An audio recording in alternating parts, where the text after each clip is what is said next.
श्री रमण महर्षि के एक भक्त ने पूछा, भगवान, क्या ज्ञानी के लिए एकांत आवश्यक है?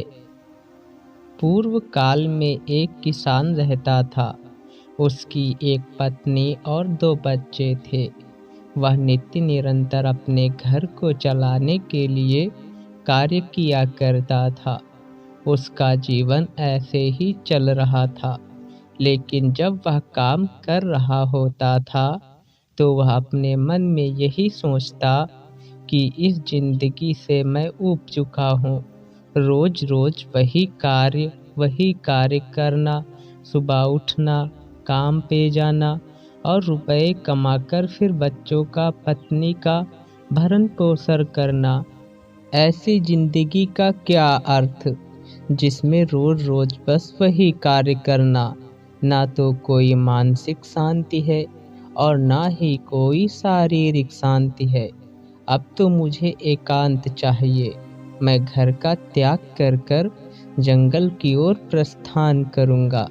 ऐसा दृढ़ संकल्प लेने के पश्चात उस किसान ने अपने घर का त्याग कर दिया और जंगल में जाकर वह रहने लगा। प्रारंभ में 1-2 दिन किसान को बहुत शांति मिली, क्योंकि उसकी इच्छा की पूर्ति हो चुकी थी कि वह जंगल में आकर अब रहने लगा था।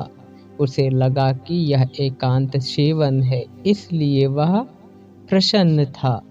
लेकिन जंगल में उसे जब भूख लगी तो अब भोजन कहाँ मिले, तो उसने अपनी भूख को शांत करने के लिए जंगल में ही कुछ कंदमूल फल खा लिए।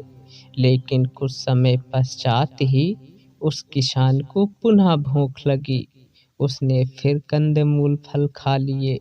लेकिन कुछ समय पश्चात पुनः भूख लगी। उसने फिर से कंदमूल फल खा लिए। लेकिन कंदमूल फलों से एक साधारण व्यक्ति का पेट नहीं भर सकता, अतः उसकी क्षुधा शांत नहीं हो रही थी। किसान बहुत परेशान और विचलित हो गया। वह मन में सोचने लगा कि इससे अच्छा तो घर था, जहाँ पर स्वादिष्ट भोजन तो मिलता था और साथ ही उसे घर की याद भी आने लगी। अतः वह किसान जंगल का त्याग कर थोड़े ही समय में घर वापस लौट आया। घर में आने के पश्चात उसने सबसे पहले पेट भरकर भोजन किया। तब उसकी क्षुधा कहीं शांत हुई। सभी घर के लोग भी प्रसन्न हुए। किसान ने अगले दिन से फिर से वही कार्य प्रारंभ कर दिए जो पहले करता था। अब उन्हीं कार्यों को करते हुए किसान को पुनः वही पुरानी बात याद आने लगी कि मुझे मानसिक शांति कहाँ प्राप्त होगी। वही रोज रोज के कार्य कब तक करूँगा। इस प्रकार किसान के मन में विचारों का बवंडर उठता रहा। वास्तव में एकांत व्यक्ति के मन में है। जो व्यक्ति संसार से घिरे होने पर भी मानसिक शांति बनाए रखने में समर्थ है, ऐसा व्यक्ति एकांत में ही है। दूसरा व्यक्ति वन में रहकर भी मन को वश करने में असमर्थ है। उस व्यक्ति को एकांत में रहने वाला नहीं कहा जा सकता है। एकांत शारीरिक क्रिया नहीं है, बल्कि एकांत तो मन का कार्य है। वासना में लिप्त रहने वाला व्यक्ति, चाहे वह घर में रहे या जंगल में रहे, एकांत प्राप्त नहीं कर सकता है।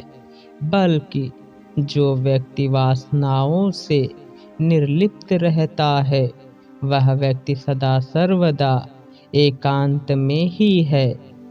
तब फिर क्या महर्षि कर्म करते हुए भी एक व्यक्ति वासनाओं से मुक्त होने पर एकांत सेवन ही करता है? क्या ऐसा है? हाँ, फल की इच्छा से किया गया कर्म बंधन है, जबकि निष्काम कर्म कर्ता पर कोई भी प्रभाव नहीं डालता है। कर्म करता हुआ भी एक व्यक्ति एकांत में ही है। महर्षि, ऐसा कहा जाता है कि तिब्बत में अनेक संत हैं जो एकांत में रहते हुए भी जगत का बहुत भारी उपकार कर रहे हैं।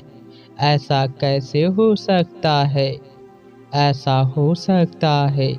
आत्म साक्षात्कार मानवता की सबसे बड़ी सहायता है।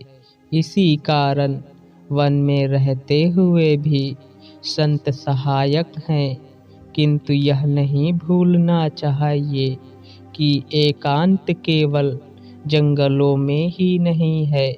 एकांत तो नगरों में और सांसारिक कार्यों से घिरे होने पर भी संभव है। एकांत तुम्हारे मन का है।